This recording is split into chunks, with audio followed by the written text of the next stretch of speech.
The wind tore through the simulated canyon at nearly 80 knots, dragging clouds of abrasive silicate dust dense enough to peel paint from steel.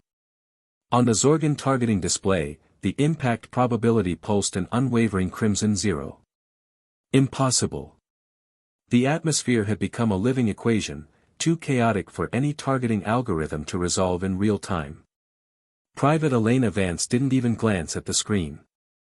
She sat cross-legged in the grid, cheek pressed firmly against the chilled stock of an old-fashioned rifle that looked more at home in a museum than a modern training facility. She wasn't fighting the wind. She was listening to it. Target lock not achieved. Abort, the rangemaster barked, his voice amplified above the thunder of intake fans. Vance exhaled slowly, emptying her lungs. Galactic soldiers trusted computers. Humans trusted math. Crack. The report was not the polite hiss of plasma, but the violent tearing boom of air displaced by a solid slug traveling faster than sound. A heartbeat later, the distant drone, 3 kilometers out, detonated into a cloud of sparks and debris. 40 minutes earlier, the atmosphere at Training Hub Apex had been almost casual. The firing line was immaculate, white plastil flooring, glowing energy barriers. Rows of Zorgan cadets, 7-foot reptilians with cybernetic ocular implants, stood at attention, pulse rifles synced seamlessly to the hub's tactical network. Then there was Vance. She looked absurdly small at the far end of the line, holding a manually loaded kinetic rifle. Instructor Rogan, a scarred veteran of the Nebula Wars, paused behind her, mandibles clicking with amusement. "This is a qualification range, human," he sneered. "Not an antique exhibition." Laughter rippled through the cadets. To them, war was equations and energy output. Chemical propulsion and metal slugs were barbaric relics. "It works, sir," Vance replied calmly, cycling the bolt. "It's tuned for precision." Rogan scoffed. "It's a pipe. No auto-guidance, no atmospheric AI. You're blind." Vance didn't react. Being underestimated was familiar. The Alliance always made the same mistake, seeing humans as fragile, breakable things. They didn't understand that while Zorgan trained for duty, humans trained for sport. War was treated like a game, and games were optimized until perfection. Requesting permission to begin qualification, Vance said evenly.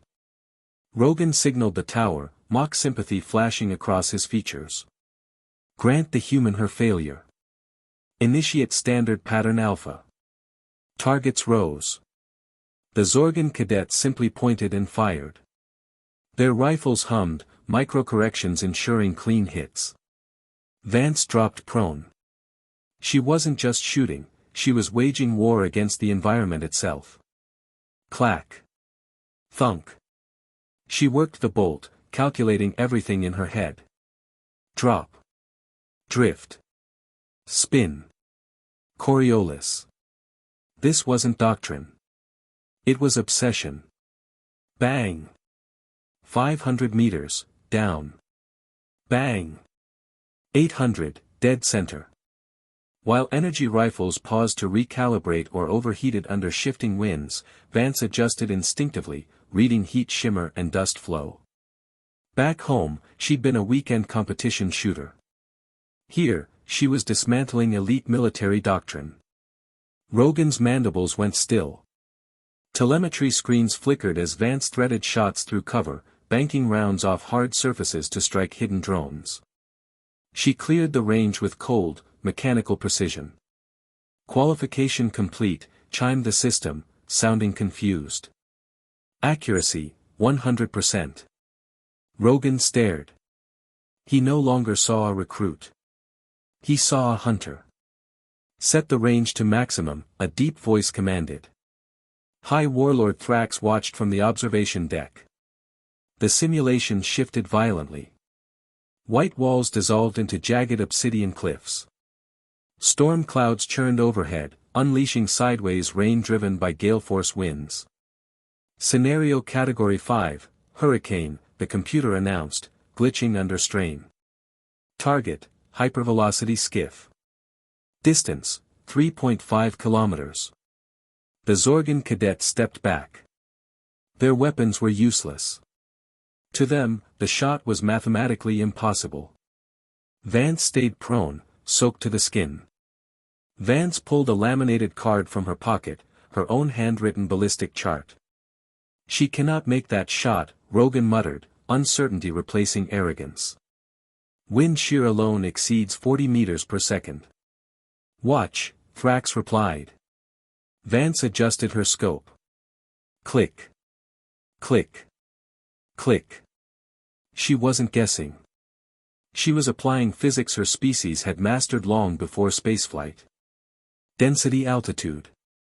Bullet spin. Powder temperature. She closed her eyes briefly, visualizing the arc. This wasn't combat to her. It was a Sunday competition. She exhaled and fired. Crack. The rifle slammed into her shoulder as the tungsten penetrator screamed across the canyon. To the naked eye, it looked like a miss, until the storm seized the round, bending it precisely as calculated. She had aimed 15 meters left. 3 seconds later, the skiff disintegrated. Not shattered, liquefied by kinetic force. Target destroyed, the system announced, almost startled. The storm vanished. Lights returned. Vance ejected the casing and stood, rifle slung casually over her shoulder. Thrax leaned forward, 4 eyes narrowed. Reclassify the human alliance, he ordered. We believed they were engineers. We thought they were diplomats. He pointed at Vance. A species that spends its leisure time perfecting the art of killing from kilometers away is not a soldier. It is a predator pretending to be prey. He turned away, realization settling heavily. Get me their training manuals, Thrax added. I want to know what else these civilians do for fun.